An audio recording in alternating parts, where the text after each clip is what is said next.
So hello. Welcome back to my channel. Don't forget to like and subscribe and also support my small business at latricelimited.com. So apparently microplastics have been found in human breast milk. Now this is very interesting, okay?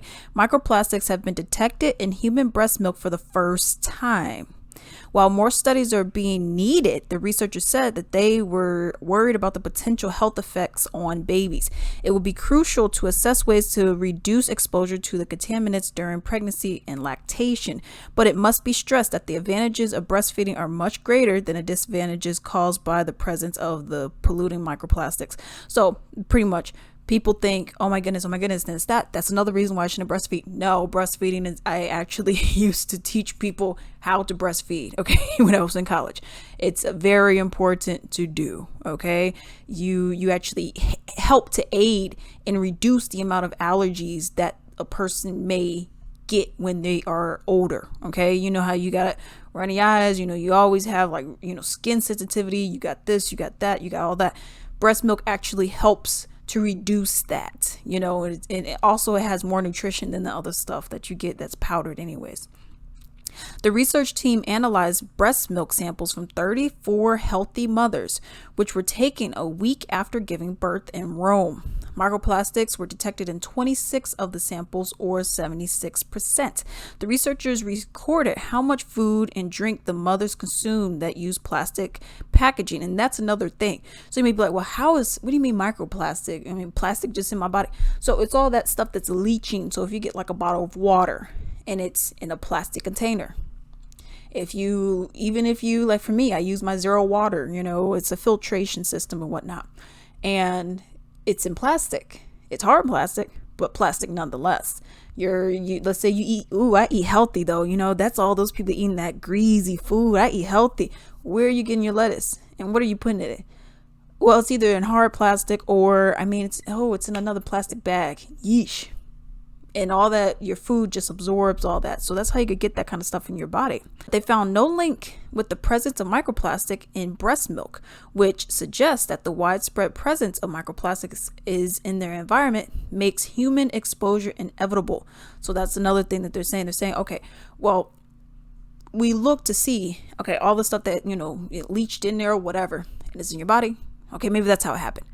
Oh, maybe it didn't happen that way. Maybe you touched plastic or whatever and then you put it here and maybe that's how it got in your system, but there's other ways that it's getting in your system. All right. The research team also found microplastics in human placentas in 2020. All right. It says other studies have found microplastics in human blood, cow's milk, and polypropylene bottles that are often used to bottle feed babies. All right. So that's one of the things. All right. And then they were talking about, so here's a big thing. Alex, why should I be worried about microplastics? Is it really that bad? It's not like someone's smoking a cigarette right next to me. Well, I got a little bit for you. Based on the type of studies, researchers have hypothesized that human exposure to microplastics could lead to oxidative stress, DNA damage, and inflammation, among other health problems as well. All right. So it's not just, it says particularly when inflammation becomes chronic, this can pave the way to very serious health problems. So it's one of those things where it's kind of like weakening, from what I understand. It kind of weakens your system a little bit, changing your DNA, with, altering it. And they're saying that it could lead to more serious health issues. Well, Alex, I'm gonna just take all plastic out of my diet. I'm gonna just take all plastic away from my environment. It's gonna be nothing but glass in my house. Good luck with that. How you gonna do it? If you need to, let's say you got to change your car battery, which I had to change my car battery today. All right. Plastic. Okay. Let's say that orange juice. Ooh, that's Simply orange juice. Ooh, this stuff is so good. Plastic. Milk. You still have a plastic cap on it. So if you shake it up, still plastic. Literally anything. You get something from, let's say, your favorite store, Windsor or Shein or whatever they're putting your clothes in, plastic. You're touching plastic everywhere. You love something to drink, plastic. Oh, your chicken. Oh, well, I make some good baked chicken and it's so good and I ain't got to worry about that plastic. What do you think they use? So that's the point. That's what they're saying. It's inevitable because it's everywhere. It's cheaper to use. That's why people use it, even though they could use something more biodegradable anyway, something that actually is biodegradable.